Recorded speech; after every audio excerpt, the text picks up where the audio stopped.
The category is What the Trans Darling.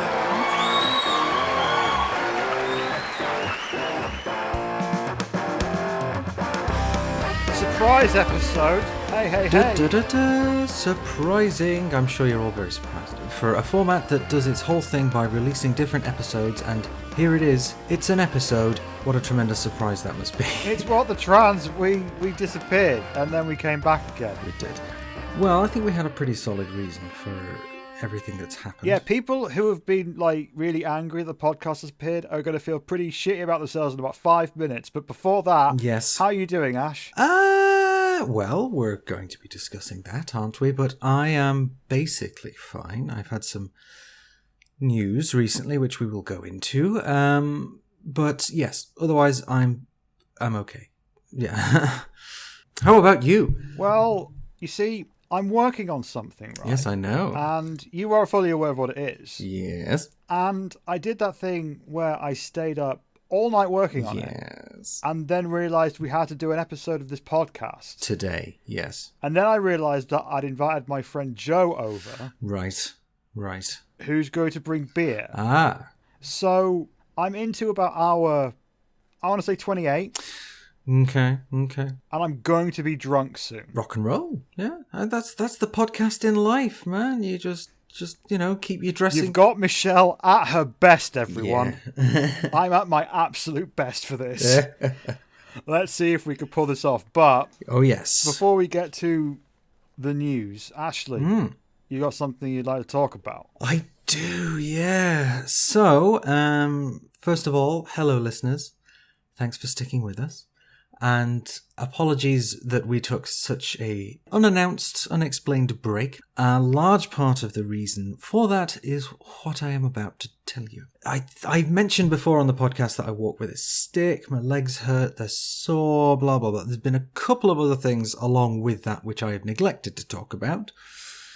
Basically, after a long time of waiting for neurology and having this test and that test and blood tests and having cameras shoved up where cameras really should not be shoved, I had an MRI scan, finally, on my brain, which revealed that I have multiple sclerosis. Now, if you don't know what that is, Google is right there, but it's an autoimmune disorder. Basically, my immune system has gone way off script and is attacking my nerves. So this has left lesions and abnormalities and areas of unusual signal intensity. According to the MRI report, I've got areas of unusual weirdness going on in my brain, which is a fantastic thing to be told. Now, since I learned this at the start of February, if I had to guess, I would say it's got a bit worse, really. Everything really bloody hurts and it's very stiff and it's all really quite unpleasant. I mentioned a little while ago I have a job. I don't have that job anymore. I have left. There were a lot of reasons for that. Probably won't go into them, but the fact that this is happening was a large part of the reason for me.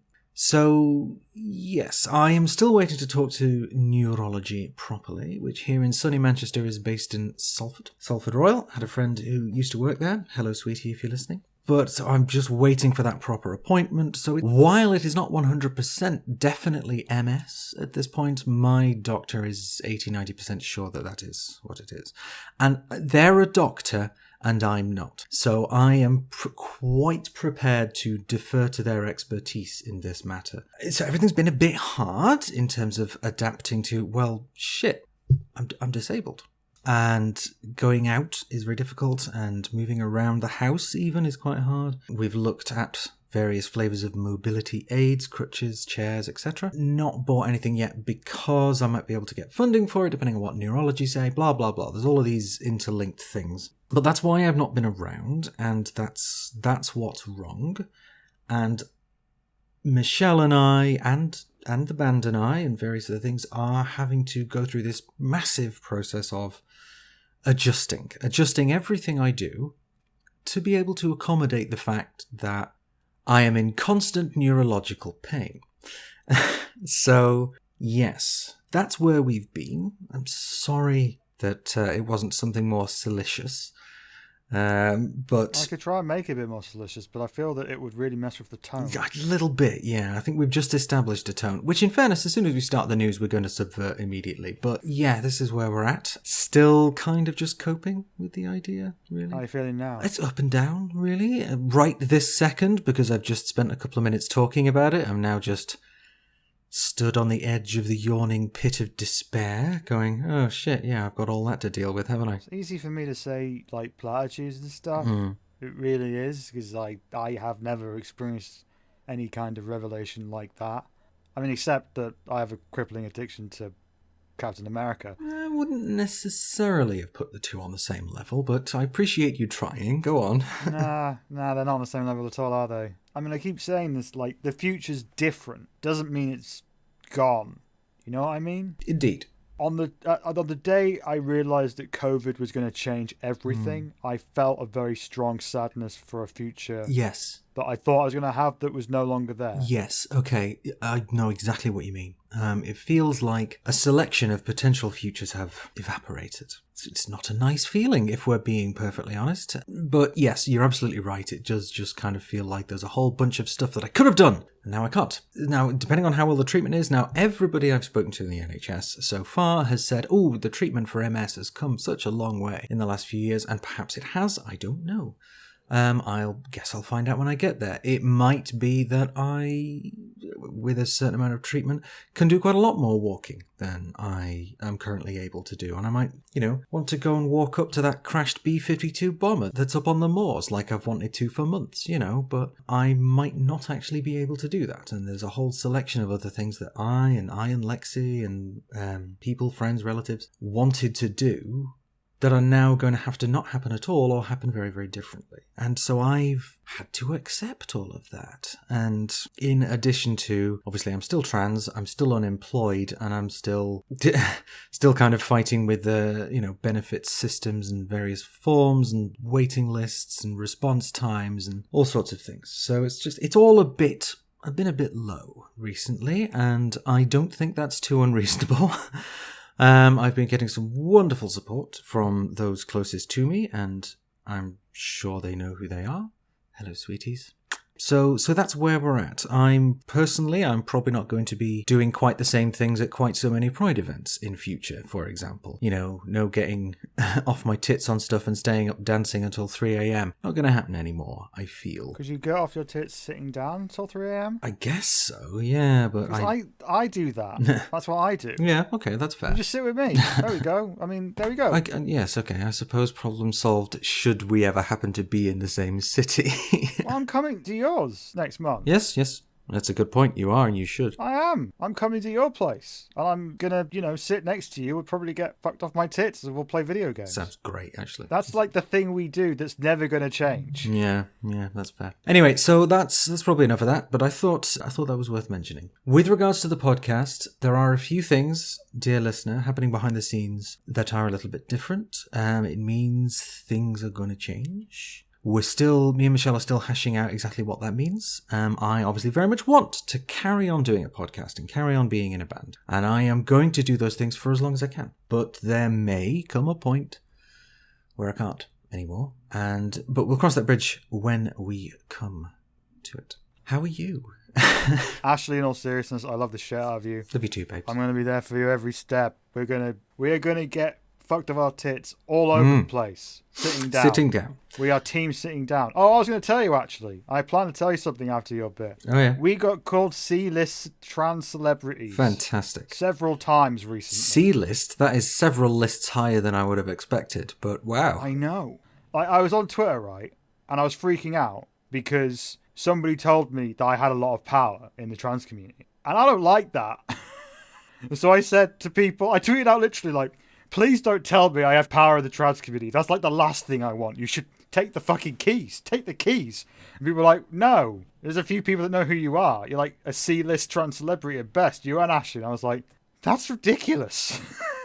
But you know what? I'll take it. It was a very, very weird night. But yeah, we're C-list trans celebrities now, Ash.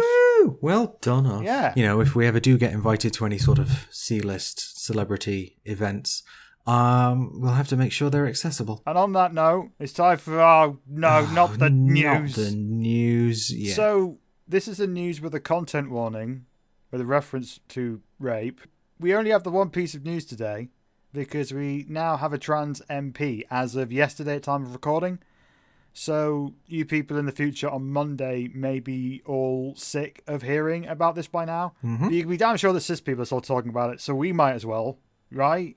And to join us for this, we have What the Trans's own Jazz Sakura Rose here. Hello from a sunny South Wales. Welcome to the show. Thank you. Yes, you see, Jazz is Welsh and Jamie Wallace, MP from the Conservative Party, is the representative for Bridgend. So Jazz will be here to tell us things about Wales, basically, because me and Ashleigh are both English, and, you know, I think evil?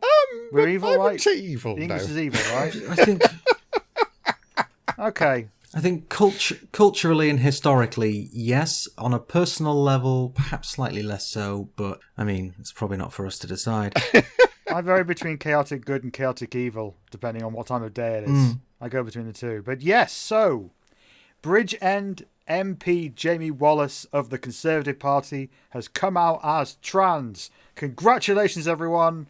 We have achieved total equality with cisgender people. That is now the end of What the Trans. We are no longer needed. This is our final episode. All problems are solved. Congratulations. And, you know, we've been speculating for years when it was going to happen, and it finally did.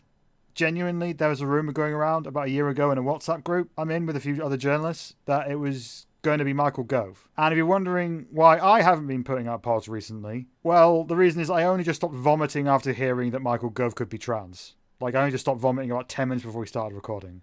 Okay, Jamie's coming out has been a little hard to write a script about because I don't think I've ever seen anyone come out like him before. That's not me, you know, throwing shade or whatever. It's just I've never seen anyone come out like this before in my life, okay? Of course, every coming out is different. We should respect that. But also, wow. I mean, fucking wow.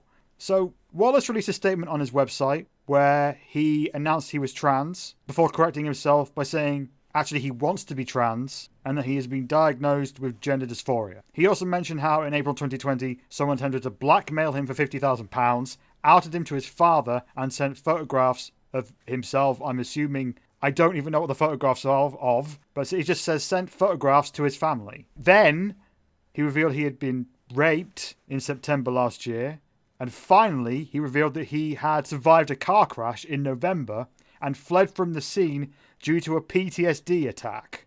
He then thanked everyone for the support and said it was important to be yourself. Well, he would know at this point, right? Like, he's earned some wisdom, you know? Like, you go through some things like that. You learn some stuff. Yeah. You learn some shit about yourself. That, and then he came out as trans.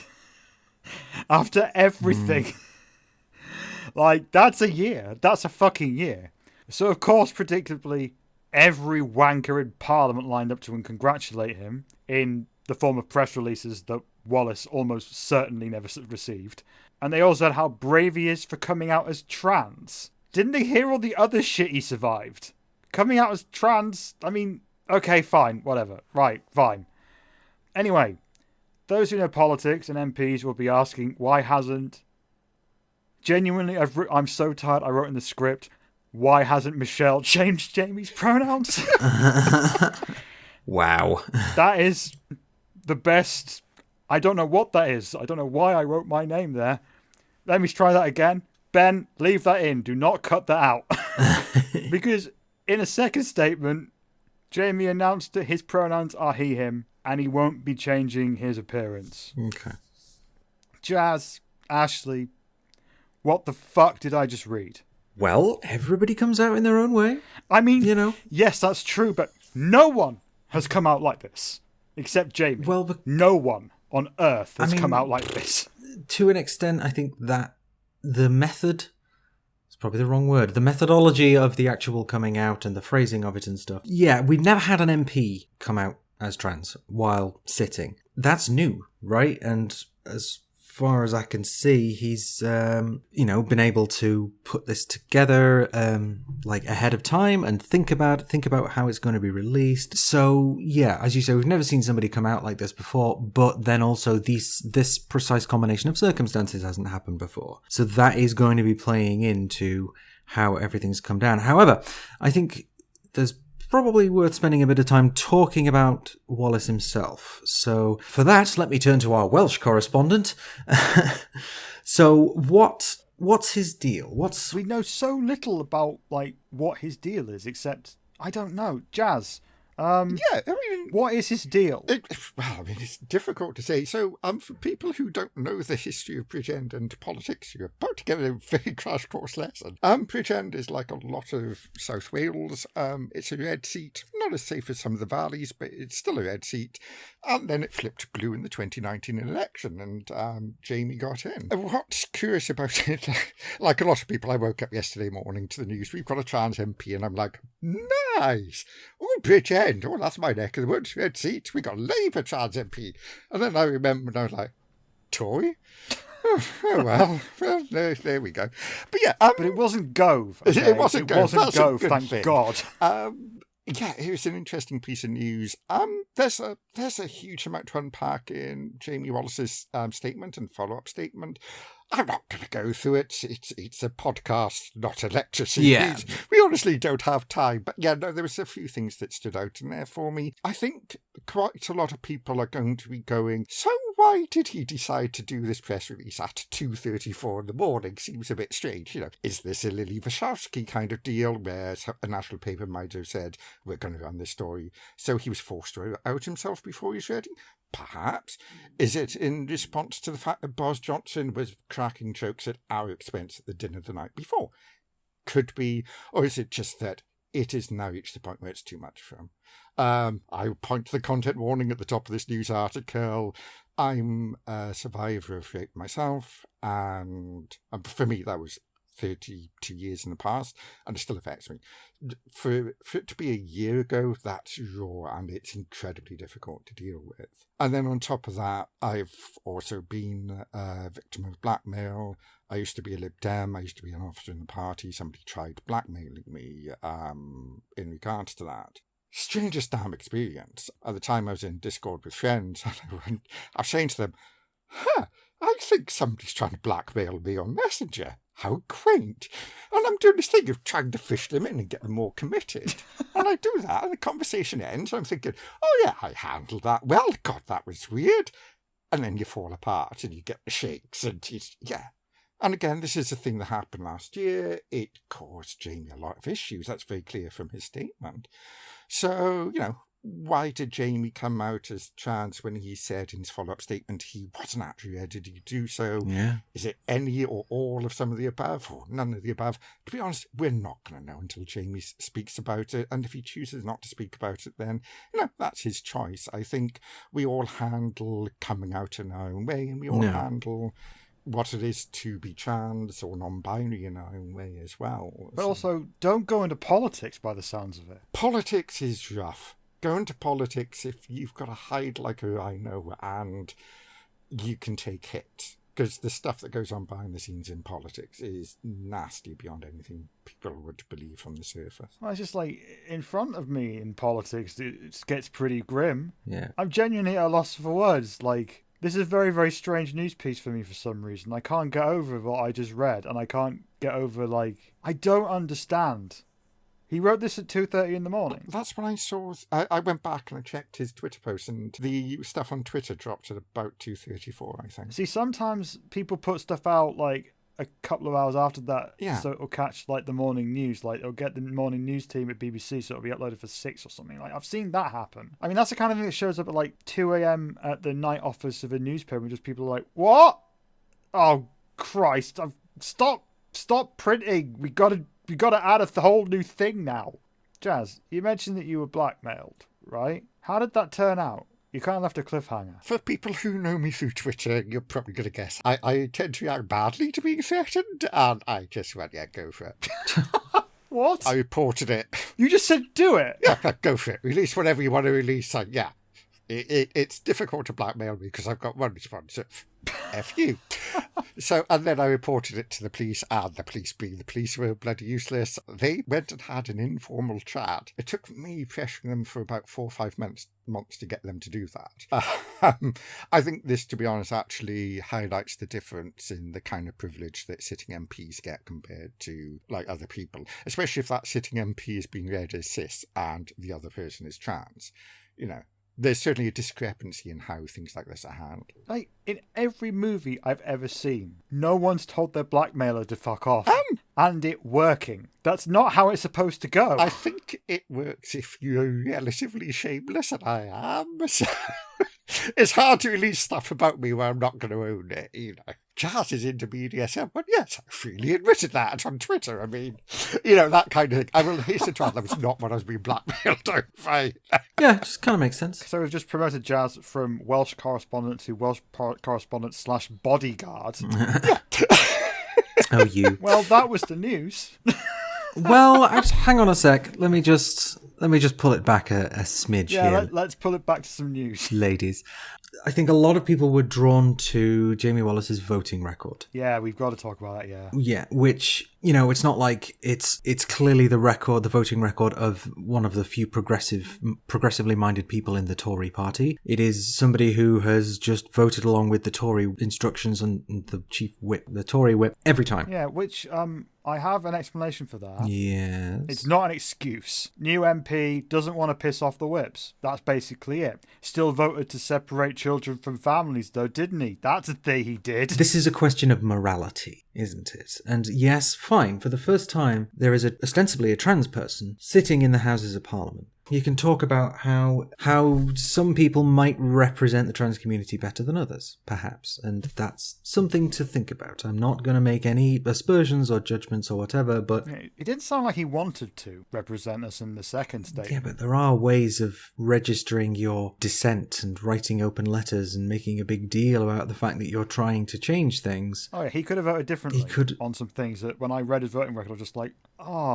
Yeah. Wow. And I get that perhaps there's a certain amount of not wanting to piss off the whips, but at the same time, you know, you are supposed to have a conscience and you're supposed to serve explanation, not excuse. Exactly. Very different things. You know, and you're supposed to care for the needs of your constituents. And I am not 100% sure that the voting record is of somebody who is deeply invested in the struggles and the worries of their constituents so much as somebody who is going along with received instructions because that's the easy life. Let me caveat that by saying I think that actually coming out as trans in this environment, belonging to the Tory party, right here in England right now, where there's all this crazy transphobia everywhere, I think that's quite a wow. I don't want to say brave, but that's quite a arresting thing to do. That's like, wow, I would not have expected that actually. And yet here we are and it's happened. And that's something for the trans community to have a think about and examine and take it from there. But, you know, this could be the beginning of something, a progressivization of some backbenchers perhaps, where exposing them to some slightly different ideas might change some minds. But this is the Tory party we're talking about, so I think that as an idea is really optimistic. They got there with gay rights about 40 years after everybody else. Yes. But then that's the thing. The Tory party say, oh, we're the party that instituted equal marriage. It's like, well, not really. Most of you voted against it. Most of your guys voted against it. Yeah, exactly. So to say that they delivered that, I've seen gay guys who are also Tories, which is just a fantastic bit of cognitive dissonance. But they've bought their house and they earned it, so they don't want to pay anything else. Yeah. Anyway, so this is an active story, and I'm sure we'll keep an eye on it, and who knows, maybe we shall invite Jamie Wallace onto the podcast to be interviewed. Really? Yeah, I don't think so. I mean... But you never know. We probably should, right? First trans MP with a trans news podcast. It does kind of seem like the sort of thing that we should do, but... I wouldn't know what to say. It's just like, I know so much about you. Yeah. And I don't know what to say to you. Yeah. Do you have anything else you want to chip in with, Jazz? Just real quick. I'm not here to defend Tories. I'm certainly not going to be planning on defending Jamie, who's a Brexiteer. No. But just sort of like to frame the whole voting record thing. You have a new MP come in on a seat that basically he shouldn't have won. It was not a fluke that he did, but it's not a seat that was expected to flip. And you're a new MP, and how it works is you get in on a seat, but you're always bucking to get a better seat, something that's more secure. You're working your way up the ranks to get there. And, you do that by voting strictly with the government. It doesn't matter who the government is, your allegiance is to that vote at that time. So, you're looking at a record of 2020 and that stacks up. You hit 2021, you hear what Jamie's been through, and now you're looking at a person who has had too much going on in their life to then also trying to deal with the pressure that the Whips office can put on you. And make no mistake, the Whips office is a well-oiled machine. They can put a lot of pressure on any MP to vote their way. You need a certain frame of mind and a certain security of being elected back in to turn around and say no, or you need to be in a position where you can say no and to be happy with never being selected for your seat again. As I said, not here to vote dismiss or to try and protect Tories, but there are reasons for why he may have voted the way he did. I think what's going to be interesting is from now on, it's to see what his voting record is like. He's already indicated he isn't going to be standing again to be an MP. So, if he carries on voting the same way as the government pushes, that's not good. If he actually comes out and starts voting a lot more progressively, I think that's a really, really good sign. Indeed. Just so people know, a whip is literally a person in Parliament whose job it is to make MPs do things. Yeah. That's a job. It's not the fun kind of whip. No, it sounds nightmarish. You're supposed to vote for someone to go there and vote on behalf of the community, and then the guy comes around saying, hello, I'm called the whip. I'm here to make you do what I say. And it's like, oh, well, Parliament's normal. Yeah. This is fine. Normal island. But yes, let's get on to some meat. Yeah, absolutely. So what do we have for our delicious meat this time, darling? So for our meat today, we've got a very special guest with us. He is one of the directors of Traveller Pride, which is pretty new. They came together in 2019, initially just to arrange a group of LGBT gypsies and travellers to march together at Pride in London. And then all of a sudden, 2 years later, they're forming a CIC and getting a big old Twitter account, a website and all of that stuff, and have become a yearly event. So here is from Traveller Pride, Percy. Hello, Percy. Hi, Michelle and Ash. Nice to meet you. Hello. Hi, and thank you for having me on. Oh, thanks for sitting down with us. I did elevate my voice to a point where I was definitely putting you up on a pedestal to do something then. I feel like I should have done, you should have had Tyler on. He would have done some proper dance moves and... Tyler's the other organiser of Traveller Pride, right? Yes, he's the founder. He started this whole snowball rolling. So, what happened? So you wanted to be one of the blocks in Pride in London. Yeah. What happens in the 2 years between that and registering as a community interests company? A lot of people not being able to say no to being given more work, basically. Yeah, so it started with that. We created a WhatsApp group to arrange, the walk, the walking block, which just kind of stuck around. And then realised that actually, we could probably do more useful stuff from there. We got a bit of funding from Metro. I think it was Metro. It's a long time ago now. Which we then sort of parlayed into the Solidarity Fund and the Binder Fund, because we decided to start giving people small grants, basically, to kind of get started on their transitions, if you know what I mean. Mm-hmm. The Binder Fund? Oh, we have two separate things. Sorry, we've got the Solidarity Fund, which is money, and then the Binder Fund, which is just we give free binders to trans men, trans masculine people who need them. That's amazing, because they're pretty pricey, those binders. Yeah, we get them from another CIC who's called Gender Swap with the brackets around the end. Yeah, and they seem really good. They are. Yeah, they are. Yeah, they're lovely. So I've got a big box of binders downstairs, which I can stick in an envelope and send to any trans man who is gypsy, Roma, or traveller, or showman or boater who wants one. See, for some reason, I pictured you on the top of Apple Records just throwing binders down into the street. Yeah, for some reason. Pretty much that sort of thing. Running down the street and being like, have a binder. Have a binder. You get a binder, and you get a binder. Yeah.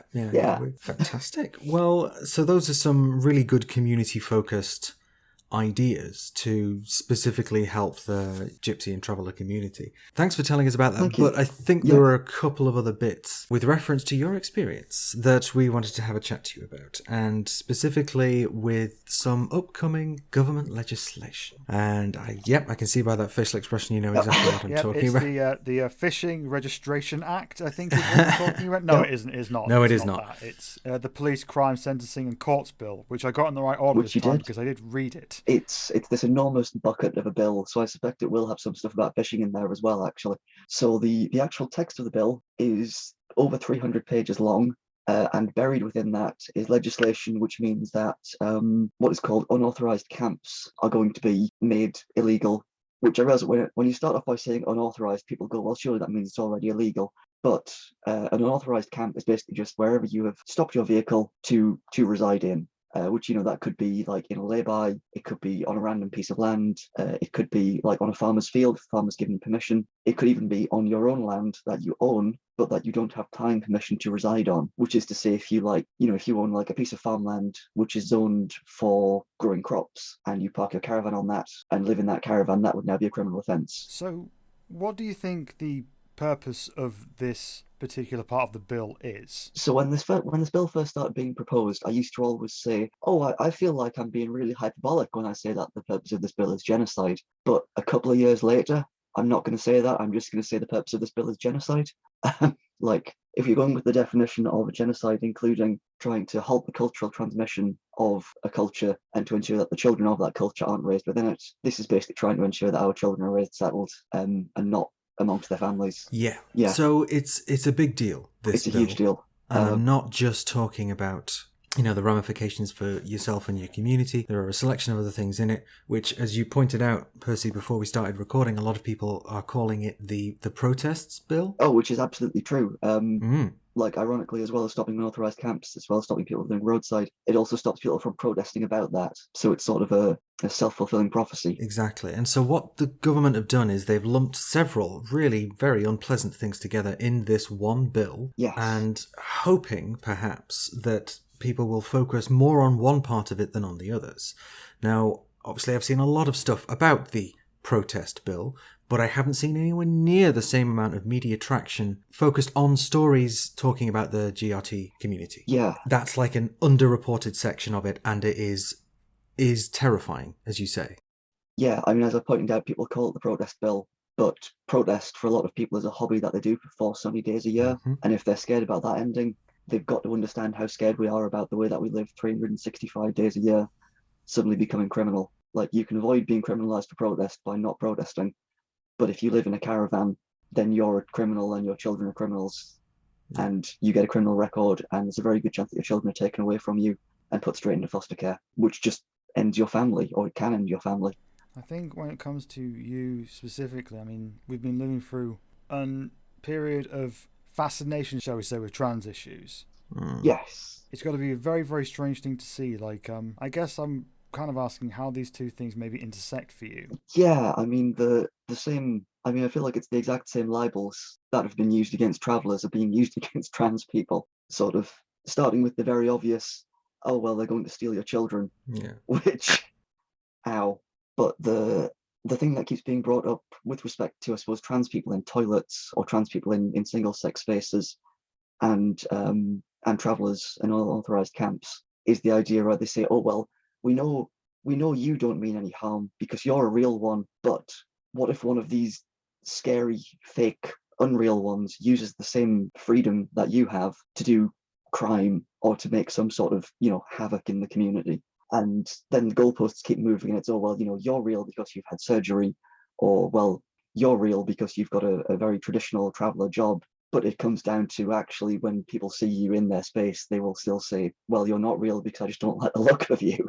The spectre of some sort of nebulous bogeyman using the kind of laws that, we've been using for hundreds of years to exist, completely unremarked upon, to suddenly start a crime wave is ludicrous, but it's popular. It's the thing you see, like, very recently, like, there was a Channel 4 Dispatches documentary, God. like that. I missed it when it happened. I never watched live TV, so it completely passed me by until we had an experience where we were contacted by a production company. Yeah. And Ashleigh, you went and filmed with Richard Bacon, and then afterwards we discovered that it was the same people that made that, and we're just like, oh yes. My goodness. Yeah. Was this 60 Days with the Gypsies, or was it the 10 that Gypsies took over? It was the one about crime. Oh, wow! There's multiple ones. There's so many. There's a good fun is to go on iPlayer or something like that and just look for like programs about gypsies, and you'll find an awful lot of like. I remember the really bad ones from like 10 years ago. Like those were absurd. Like they were absurd then. Yeah. Like, they're even more absurd now. I'm going to try that and probably. I mean, I know that sort of media literacy is a bit of a cliche, but you'll get production companies trying to find the least media literate person that they can to try and get them in front of the camera to do something that looks, not a word that I like to use, but something that looks mental. And like they would use that kind of tone and the sort of... Yeah, they kind of... It's the way that those stories are packaged and sold to us, essentially. And it's, Channel 4 have done it, and I think there was something about the BBC quite recently. I don't think this is any one individual broadcaster or individual. This is cultural. It's cultural, a cultural, deliberate othering and fear-mongering surrounding certain groups of people in society. Yeah. And just so you know, 10 pages. 10 pages. Wow. Yeah. On iPlayer. Not all of them are, that. There's a few exceptions here or there. Gypsy the Musical has made it into the list. Well, But no, there are 10 pages. a lot of documentaries in there that are making me feel very uncomfortable. Yeah, it's like a cliche amongst travelers on Twitter that you will get like a DM from a random production company asking you to do something, and that's when you know you've made it.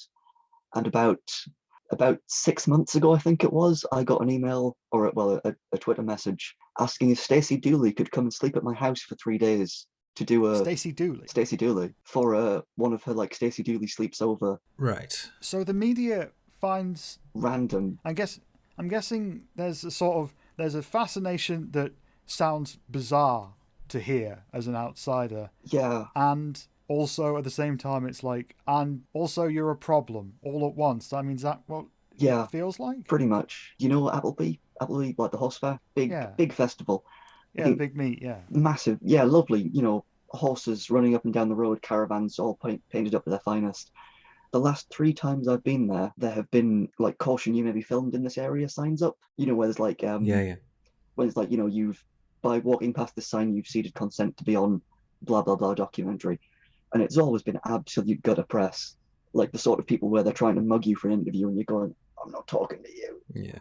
I don't know if you have like a visual that goes with this podcast, but I have a photo I took last year at Appleby of all the photographers standing below the bridge with their massive great umbrellas and flash tubes and stuff like that, taking photos of people photographing the horses, like where people go into the water on the horse, and they were just trying to get their lenses down the tops of the young girls, and it's just like, that is so grimy.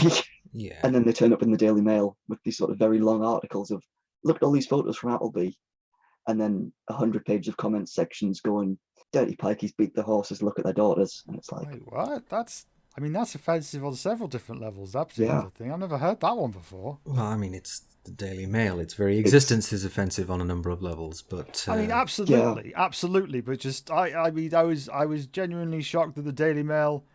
Yeah, actually, no, that's my own naivety. No, that actually fits with the Daily Mail. Yes, it does. That makes sense. They have this incredible deniability because they do an article that is just photos of Appleby. Every year, you can look, if you search like Daily Mail Appleby, you will find this, for the past 10 years. And they attach it to a narrative that's going on. All they do is, it's just like photos from Appleby, and they're lovely photos. They're the sort of things that you'd put as your desktop wallpaper because it's like, nice horses, beautiful river, people walking back and forth, smiling, little kids with their ice creams, and then they leave the comment section open. Yeah. And the comment section just fills up with raggy people saying, oh, look, that horse has a speck of dirt on it. That means it's been abused for 20 years. It's like, no, it means it stood in a puddle. Piss off. It's the same as with transition and with transness. They use the aesthetics to sell. I was going to say, because it is exotic and sexy, and then they hate themselves for wanting to stare. Yeah. I don't think the Daily Mail necessarily do a spread of trans prides and then open it up for mockery like that. I've never seen them do that. Thank Christ. What can I say? But yikes! So how does the GRT communities tend to respond to that kind of thing? Because I saw that there was a lot of action around the crime documentary. Yeah, there's a lot of sort of despair of like, well, it's the Gorges, they'll do this all the time. We can't worry about what they think about us. But then at the same time, an awful lot of, God, my kids have got to grow up seeing this every day. I think, again, much like with a lot of trans people, it's that sense of, well, I'm old, I'm tough, I can cope, but what about the little ones? What about the youngsters, yeah. What about, yeah. I think a lot of, well, not a lot of, but certainly some of what you're saying is absolutely going to be familiar to our trans audience, particularly in terms of the media coverage, I think. Oh, I saw a good point today about with Trans Day of Visibility. The idea of visibility is a double-edged sword. At the time of recording, this is Trans Day of Visibility. By the Is. time you hear this, it will be just Monday. It will be several days after. But you are quite right. I think visibility is absolutely a double-edged sword. I think I know I've written about this in the past, and I'm pretty sure we covered it when I was in sort of previous media enterprises I've stuck my oar into. But I think the idea of Trans Day of Visibility, or any specifically visibility-focused day, has to take into account that there are people that will subvert any level of quote-unquote visibility, and, any marginalised or minoritized people getting any level of media coverage will automatically describe that as, oh, it's the end of the world, and it's just because they think, oh, I don't want my kids to see this, and it's like, well, I want trans kids, young trans people, to be able to look across the media landscape and for it not to be constantly horrifying and victimizing them.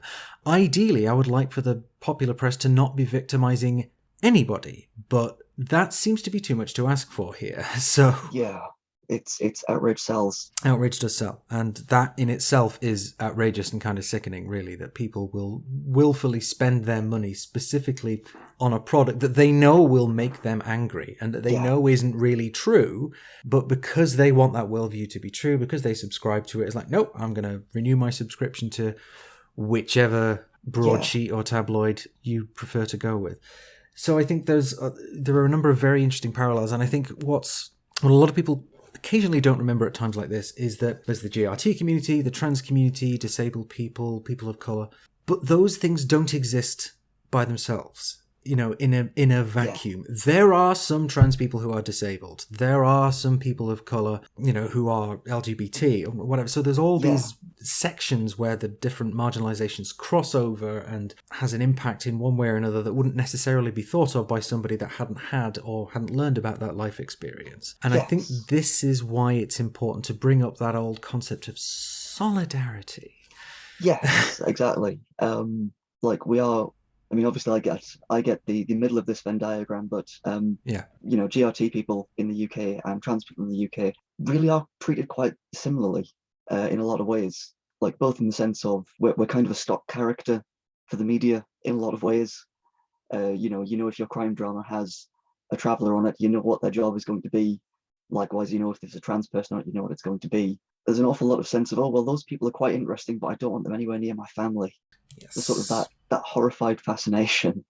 It's the NIMBY approach, isn't it? Not in my backyard. Like, I'm happy for them to exist, I just don't want them near me. Can I ask Percy, and please tell me to go to hell if this is a bit weird, but when you say that you see like a GRT person on television, you know what their job's going to be. What's like the stereotypical job of GRT in television? Because I think a lot of people out there may not know. I suppose I say job, I mean like their function in the story more so than their actual job. Oh, a seedier element, I guess. Yeah, like they'll probably be self-employed.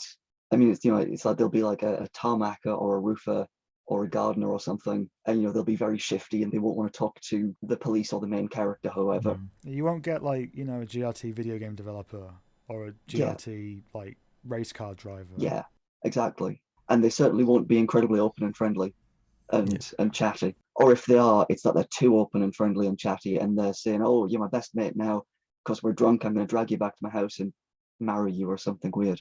I mean, I think like I don't know if it's the biggest, but it feels big because it's in its final season. I mean, there's Peaky Blinders, where GRT history of the Shelbys comes up sometimes. Yeah. It tends to be curse and magic based. I'm not entirely sure if that's offensive or not, but it's a common trope, certainly. Especially in historical stuff. The idea of, like a gypsy curse. Like I often find the first thing that somebody will say, like when I've mentioned, oh, actually I'm a traveller, is, oh, can you tell fortunes? People do that? Yeah, people. There's genuinely apps on the App Store that do that. Go on the fucking Apple Store. What? Yeah, it's the othering, isn't it? And it's the othering.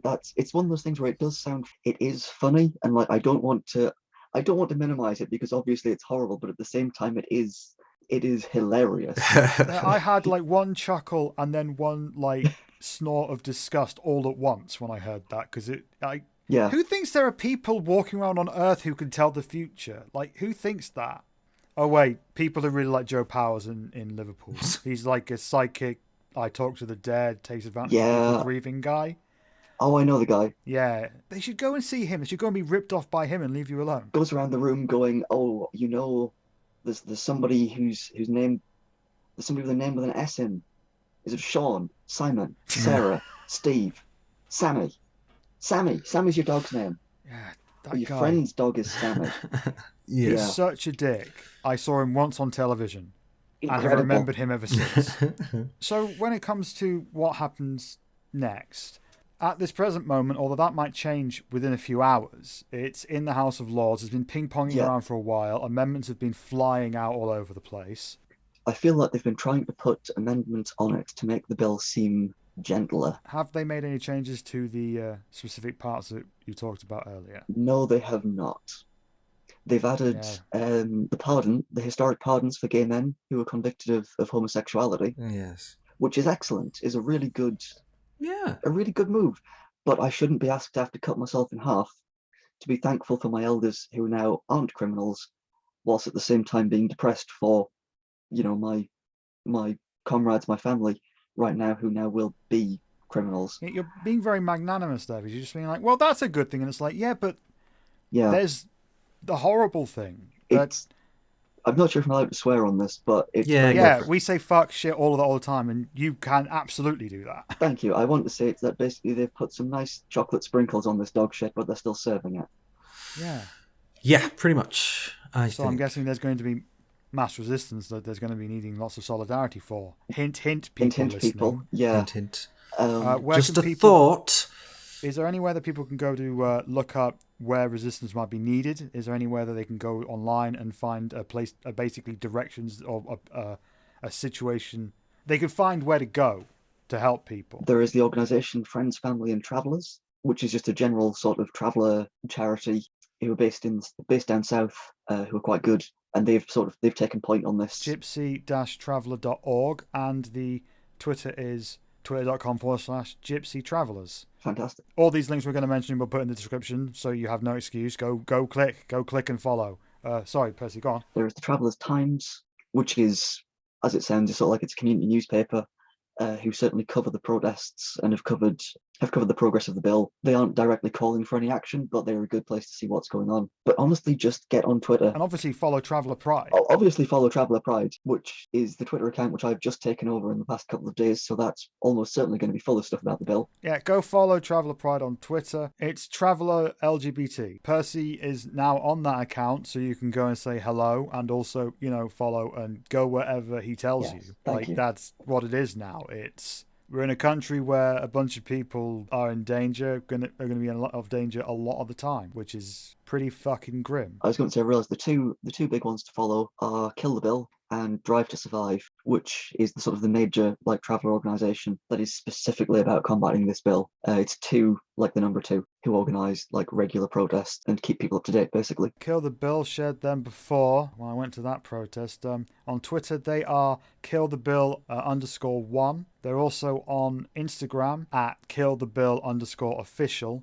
And then you have Drive to Survive. So we've got Drive to Survive 3 is the Twitter. Yep. An organisation set up by, for and with ethnic community, challenging the bill, but also the eradication of our cultures in the UK. Yep. So go and follow them. And they're also on Twitter.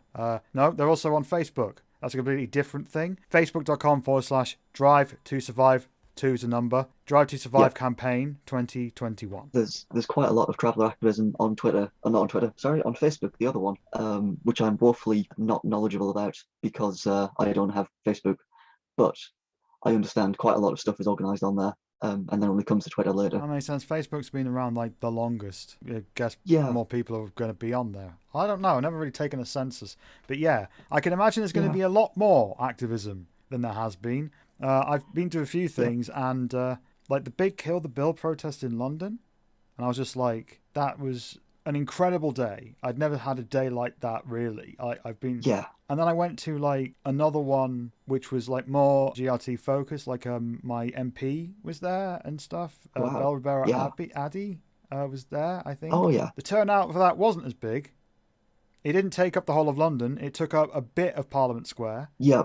Was that the one where people brought horses and turnout? I think so, yeah. I want to say Drive to Survive organise beautiful protests because they do often have the horses, the wagons, and all shone up looking beautiful. So if you just want to go and see nice horses, their protests are quite, quite nice. I went to the border one, and there was like 20 people there for that one. God, that's awful. That is a bit depressing. Yeah, and it was the woman who led like the big Kill the Bill one. Yeah. I can't remember her name now. We met. She was great. She was lovely and also incredibly charismatic and the kind of person you want to lead a big march. She was there, Yeah. of course. Yeah. It was so weird seeing her be like a rock star at Kill the Bill walking down the Strand and then seeing her being like... Just with like 10 other people. Yeah. She was still a rock star, Yeah. but just more like a rock star at Speaker's Corner, really, was the vibe. Yeah. A rock star in a smaller room. Yeah. With the Kill the Bill one, protest was the thing that was talked about the most. It was. Yeah. I remember 2 GRT speakers, and they came on like after Jeremy Corbyn, so most people were walking away. Most people had gone. And that struck me, and it struck the person that I'd met that day, because a listener like messaged me on Twitter just saying like, "Where are you?" And I was just like, "Okay, cool. I'm gonna hang out with somebody who likes like the Twitter and stuff. Cool." And we were just walking around all day, and it was great. And then seeing the difference between that and the other two, I was just like, protest. That's what it is. The protest people will show up and try and defend because that's something that they do. But most people aren't going to cross a border, and most people aren't going to be looking for a place to stay in a caravan, or in a car or something. Like yeah, exactly. So do good things, people. Yeah. For some reason, you lot chose to listen to us for years, and there's thousands of you. Go and do something. I find there is a lot of kind of unwarranted fear I have found amongst other trans people about travellers. There's an awful lot of assumption that we're going to be homophobic, or that it's going to be like, walking into a lion's den, going to a protest that's got a big sort of traveller contingent, which is just, it's not true. It's like any section of society, you're going to have the homophobic old uncle, and then you're going to have the auntie who goes, "Oh, it's fantastic if you're a gay now, can I take you shopping?" It's shades of everything within a particular community. Yeah, exactly. I also find we get singled out a lot of protests by the police, which I find interesting, predictable. Well, I went to Manchester Pride protests last year, the protest against like the corporate pride. Yes. And there was, I think, 2 groups of travellers in the parade, like in the walk, because obviously it wasn't a proper parade, and both sets of us got followed by police for at least some portion of the march, with much closer sort of than most of the walkers. Looking at you, Chuck. Yeah, I'm looking at you. I can see what you're up to. What were you up to? Walking, mostly, occasionally having a smoke. Oh, how suspicious. How very suspicious, I know. Walking around in the city centre in broad daylight, terrifying. Dangerous stuff, shouldn't be permitted, bring back hanging, etc. Yeah, well, that's what they're doing, aren't they? Yeah, pretty much. Walking around in the city centre, making a noise. See, like, I've been saying on this podcast for about a year, maybe every 3 or 4 weeks, probably less than that, probably every 6 to 7 weeks, I've been saying, like, so this is the thing, it's actually kind of super bad, so, keep an eye on it. Yeah. And each time I've been thinking, well, it's got to go at some point, but we're kind of on the eve now. Yeah. Well, literally, this bill is going through its last motions. What's the plan at some point this afternoon? I don't know exactly when. Are you going to be okay? Drink heavily. More seriously, I mean, as you can see, I'm living in bricks. This is a physical house on a street like anybody else in the UK could probably move into today. Mostly, I think my job is going to be picking up my friends who are living roadside or who are living on land where they don't have planning permission and working out what they're going to do. Looking at the way the Twitter has been talking about a certain punch, slap, whatever at the Oscars, it's just really eerie to think that has been a thing that's been dominating the discourse for the last 3 days. Yeah. People are good with violence they can see. Yeah. And indeed with saying, "Oh well, a little tiny wee slap that won't even leave a bruise is violence." And then you say, okay, so what word have you got left over for like 5-year-old kids being dragged out of their chalet, and then the chalet being bulldozed, and then their parents being dragged off to prison? Well, I think you already said it at the top of the bit. Yeah. Percy, I want to thank you for joining us. Yeah, There's links in the description. Absolutely. Thank you so much. Do some following, and I mean that by, follow GRT people to wherever they need to go. But not in a creepy police sort of way. Yes. I mean, I was kind of leading up to the whole, stand in front of police and don't move kind of a deal. Although, is that going to be illegal in a few hours too, what I just said? Goodness knows. Guess we But shall see. it is strength in numbers. It's, Yeah, it is. well, individually we are just a few sort of slack handfuls of people who are kind of disorganized, but together we can actually form a meaningful block. Yeah, that's been the message of history, hasn't it? Yeah. Yeah.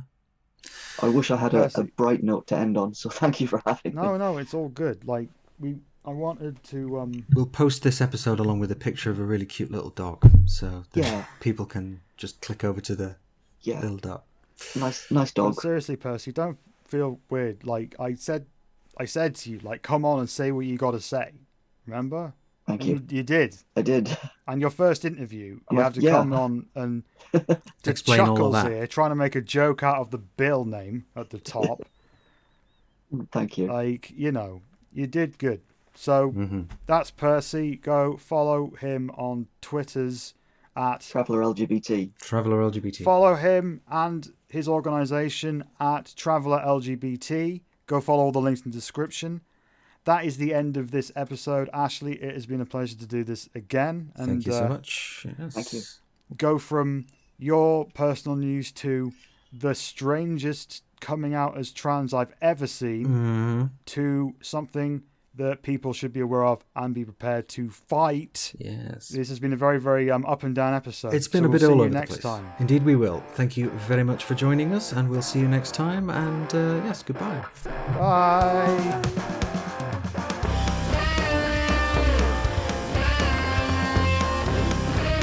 This episode of What the Trans was written, produced, and everything else by myself, Michelle Snow, Ashley Talbot, and Jazz.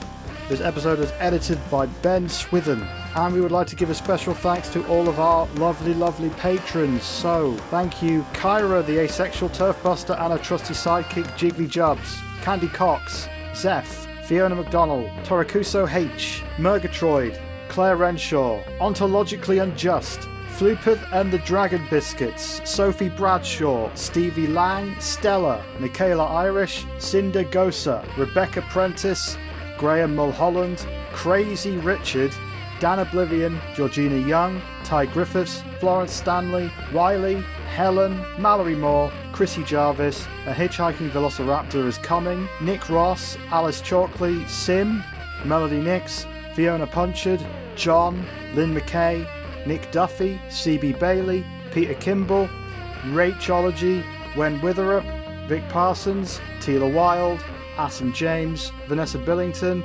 Rowan Littlejohns, Desiree Markland, Patreon user, Vic Kelly, Emma Doyle, Catherine, Elliot McVeigh, Cassius Adair, Tuck, Melissa Brooks, Ian Cumber, Maddie Bell, Karakan12, April Heller, Sophie Lewis, Alexandra Lilly, Claire Scott, Ariadne Pena, Lauren O'Nyans, Berners Pink Jellybean, Lamnos, and Chris Hubley. Thank you so much for listening. See you soon. Bye.